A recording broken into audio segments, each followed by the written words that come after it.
আসসালামু আলাইকুম সবাইকে, কেমন আছেন সবাই? ফাইনালি আমি বাসায় তৈরি টক মিষ্টি দইয়ের ভিডিওটা পোস্ট করছি। আপনাদের অনেক রিকোয়েস্টে অনেকেই রেসিপি চেয়েছেন, আমি ফাইনালি সেটার ভিডিওই পোস্ট করছি।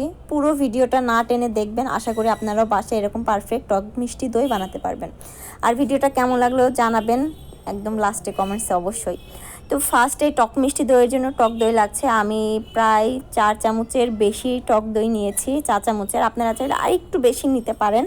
তো আমি প্রায় 1 কেজি কাঁচা দুধের টক মিষ্টি দই বানাবো। 1 কেজি দুধ আমি এটা কমিয়ে প্রায় হাফ কেজির মতো করে ফেলবো, অর্ধেক করে ফেলবো। তো এখানে আমি পরিমাণ মতো চিনি নিয়ে নিচ্ছি। চিনিটা আমি 5 চামচ নিয়েছি। সেরেলাকের যেই চামচটা থাকে ওই চামচের 5 চামচ নিয়েছি। আপনারা আপনাদের স্বাদ মতো নেবেন, একটু টেস্ট করে দেখবেন যে মিষ্টি আপনারা কতটা চাচ্ছেন টক মিষ্টি দইয়ে, সেই অনুযায়ী আপনারা চিনিটা নিয়ে নেবেন। তো আমি এই গরুর দুধটা একদমই সুন্দর মতো নাড়তেই থাকবো, যেন উপরে সর ক্রিয়েট না হয়, প্লাস তলায় এঁটে না যায়। বারবার নাড়তে থাকবো। আর চুলার জালটা মিডিয়ামের থেকে একটু হাইয়ে আছে, যেন টকবক করে ফুটতেই থাকে আর কি। তো দেখতে পাচ্ছেন চারিদিকে দুধটা ঘন হয়ে যাওয়ার কারণে হাঁড়িতে একটু লেগেও যাচ্ছে। তো এবার আমি চুলাটা অফ করে দিব। প্রায় হাফ কেজিতে চলে এসছে দুধটা। তো আমি ভালোভাবে নাড়াচাড়া করব, আর হ্যান্ড উইক্স দিয়ে একটু বাবল ক্রিয়েট করে রাখবো, যেন উপরে সর না পড়ে ঠান্ডা হওয়ার টাইমটাতে। তো এদিকে দুধটা ঠান্ডা হতে দিয়ে দিয়েছি। আর টক দইয়ের অনেকটা পানি ঝরে গিয়েছে। এক্সট্রা যে পানি থাকে এইভাবে ছাঁকনিতে রাখলে এক্সট্রা পানিটা বের হয়ে যায়, সো দইটা অনেক সুন্দর মতো বসে। তো দেখতে পাচ্ছেন আমি যেই পাত্রে টক মিষ্টি দইটা বসাবো সেই পাত্রে টক দইটা দিয়ে একদম সুন্দর করে ফেটিয়ে নিচ্ছি। এটা একবারে যেই পাত্রে বসাবেন দইটা সেই পাত্রে করলেই আমার মনে হয় ভালো, তাতে বেশি পাত্র নষ্ট হয় না, প্লাস দইও নষ্ট হয় না।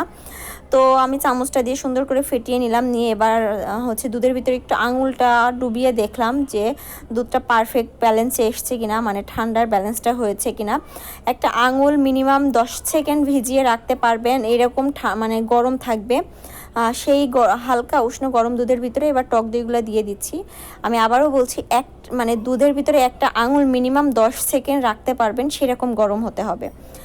তো এবার আমি এক্সট্রা যেই টক দইটা ছিল সেটা আমি সম্পূর্ণ দুধের ভিতরে দিয়ে দিচ্ছি। আর বাকি যেই দইটা পাত্রে আছে ওটা থাকুক, কোনো সমস্যা নাই।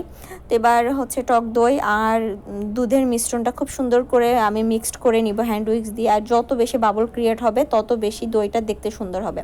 তো পাত্রের ভিতরে এবার দইটা আমি ভালো মতো মানে দুধটা আমি দিয়ে দিচ্ছি, দিয়ে ঢাকনা ঢেকে এমন একটা জায়গায় রাখবো যে জায়গাটা খুব সুন্দর গরম থাকে। যত বেশি আশেপাশে একটু গরম গরম ভাইব থাকবে দই রাখার আশেপাশটা, তত বেশি তাড়াতাড়ি দইটা বসবে এবং সুন্দরভাবে দইটা বসবে। তো দেখতে পাচ্ছেন আমি চারিদিকে কম্বল দিয়ে পেঁচিয়ে দিয়েছি, আর নিচে একটা বাটি দিয়ে রেখেছি যেন পড়ে না যায়। আর কম্বলের নিচে একটা শিমুল তুলার বালিশ আছে, সো একটা গরম গরম ভাইব আসবে। তো আমি এটা প্রায় 6 ঘন্টা রেখেছিলাম। শীতের সময় হলে আর একটু টাইম বেশি লাগবে, যেহেতু এখন একটু গরম গরম ওয়েদার। সো আমার এতে 5.5 ঘন্টা 6 ঘন্টা একদম পারফেক্ট টাইম। তো খুব সুন্দরভাবে এই টাইমের ভিতরে বসে গিয়েছে দেখতে পাচ্ছেন। আর যতটুকু বসার আমি ফ্রিজে রেখে দিব সারা রাত, রাখার পরে বের করলে আরও বেশি সুন্দর বসে যাবে। আপনাদের সারা রাত রাখার যদি টাইম না থাকে, মিনিমাম 2-3 ঘন্টা ফ্রিজে রাখবেন, তাহলে দেখবেন দইটা খুব সুন্দর বসে যায় আর খেতে অনেক বেশি টেস্ট লাগে। তো এই যে আমার দইটা একদম সুন্দর মতো পারফেক্টলি বসে গিয়েছে, আর কালারটাও খুব সুন্দর হয়ে গিয়েছে ঠান্ডা হওয়ার পরে। তো আমি এবার কেটে নিচ্ছি এবং দেখতে পাচ্ছেন যে কত সুন্দরভাবে কেটে ফেলতে পারছি, মানে স্মুথলি কাটা যাচ্ছে এবং কি সুন্দর দলা বেঁধে গিয়েছে। তো আপনারাও বাসায় বানিয়ে ফেলতে পারেন এইভাবে ইজিলি। আর মানে এই রেসিপিটা কিন্তু আমি খুব সহজে ট্রাই করেছি, কারণ আমি কিন্তু যে কোনো রেসিপি ট্রাই করি খুব সহজে, মানে রিক্রিয়েট করা যায় কিভাবে সেটাই। সো আপনাদের কাছে ভিডিওটা কেমন লাগলো জানাবেন। আল্লাহ হাফেজ।